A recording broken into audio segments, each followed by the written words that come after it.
சற்று முன் கிடைக்கப்பெற்ற மிக மிக முக்கியமான செய்தி ஒன்று வெளியாகியிருக்கு. அதாவது திமுக தலைவர் ஸ்டாலின் அவர்களுக்கு கண்டமா? இந்த முறை அவர் ஆட்சி அமைக்க முடியாதா? இதை பற்றின ஒரு சின்ன தொகுப்பு தான் இதில் நம்ம பார்க்க போகிறோம். அதாவது தமிழகத்தில் முதல்வர் மு.க.ஸ்டாலின் தலைமையிலான திமுக அரசின் செயல்பாடு குறித்து அக்னி நியூஸ் சார்பாக மேற்கொள்ளப்பட்ட மதிப்பீட்டில் குறிப்பிடத்தக்க எண்ணிக்கையிலானோர் தங்கள் மனநிறைவை வெளிப்படுத்தியிருக்காங்க. ஆய்வில் பங்கேற்றவர்கள் ஏறக்குறைய பாதி பேர், அதாவது 49% அரசின் செயல்பாடுகள் திருப்தி அடைந்துள்ளதாக தெரிவிச்சிருக்காங்க. இது அரசின் திட்டங்கள் மற்றும் கொள்கைகள் மக்களின் கவனத்தை ஈர்த்துள்ளன என்பதை குறிக்குது. அதே போல் 17% பேர் அரசின் செயல்பாடுகளில் ஓரளவு திருப்தி அடைஞ்சிருக்காங்க. இவர்கள் சில விஷயங்களில் அரசு சிறப்பாக செயல்படுவதாகவும் இன்னும் சில விஷயங்களில் மேம்பாடு தேவை என்றும் கருதுகிறாங்க. இருப்பினும் 34% பேர் அரசின் செயல்பாடுகள் குறித்து அதிருப்தி தெரிவிச்சிருக்காங்களாம். இந்த மக்கள் அரசின் சில திட்டங்கள் மற்றும் கொள்கைகளில் உடன்பாடு இல்லை என்றும், அதே சமயம் தமிழ்நாட்டில் தற்போது சட்டசபை தேர்தல் நடைபெற்றா திமுக கூட்டணி 164 இடங்களில் வெற்றி பெறும் என அக்னி நியூஸ் கருத்து கணிப்பில் தெரிவிக்கப்பட்டிருக்கு. இந்த கருத்து கணிப்பில் பங்கேற்ற 21,150 பேரோட கருத்துக்கள் அடிப்படையில் முடிவுகள் தொகுக்கப்பட்டிருக்கு.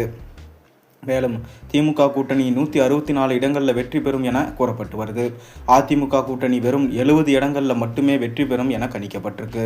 2026ஆம் ஆண்டு நடைபெறவிருக்கும் சட்டசபை தேர்தலில் அதிமுக மற்றும் அதன் தேசிய ஜனநாயக கூட்டணி பின்னடைவை சந்திக்கும் என கணிப்பில் தெரிவிக்கப்பட்டிருக்கு.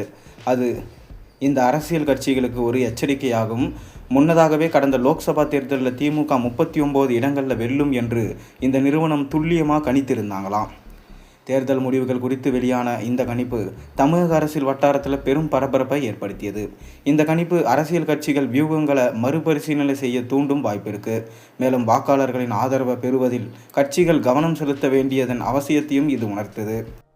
இந்த மதிப்பீடு வாக்காளர்களின் எண்ணங்களை பிரதிபலிக்கும் வகையில் அமைஞ்சிருக்கு. அரசியல் கட்சிகள் இந்த கணிப்பின் முடிவுகளை கவனத்தில் எடுத்துக்கொண்டு தங்கள் தேர்தல் திட்டங்களை வகுக்க வேண்டும். என்னதான் இந்த கருத்து கணிப்பு திமுகவுக்கு சாதகமாக அமைஞ்சாலும் ஸ்டாலின் அவர்களுக்கு கண்டம் இருக்கிறதா சொல்லப்படுது. காரணம், 200 தொகுதிகளுக்கு மேலே வெற்றி அடைய வேண்டும் என சொல்லிட்டு வராரு. அது மட்டும் இல்லாமல் கூட்டணி கட்சிகள் மொத்தம் திமுகவிலிருந்து விலகும் வாய்ப்பும் இருக்குது. அவரோட பேச்சுகளால் தான் பார்த்தீங்கன்னா தொடர்ந்து கூட்டணி கட்சிகள் விலகும் அபாயம் ஏற்பட்டிருக்காம். ஒருவேளை கூட்டணி கட்சிகள் விலகினா கண்டிப்பாக திமுகவுக்கு இந்த தேர்தல் என்பது மிக பெரும் ஆபத்தாக முடியும். அது மட்டும் இல்லாமல் மும்முனை போட்டி என்பது இந்த முறை இருக்கிறதுனால கண்டிப்பாக மற்ற கட்சிகளுக்கும் வெற்றி பெற அதிக வாய்ப்பு இருக்கிறதுனால ஸ்டாலின் ரொம்பவே கலக்கம் அடைஞ்சிருக்காரு. மேலும் துர்கா ஸ்டாலின் அதனால் கோவிலாக சென்று பூஜைகளையும் நடத்தி கொண்டு வராங்களாம். நீங்கள் உங்கள் கருத்துக்களை கீழே சொல்லுங்கள்.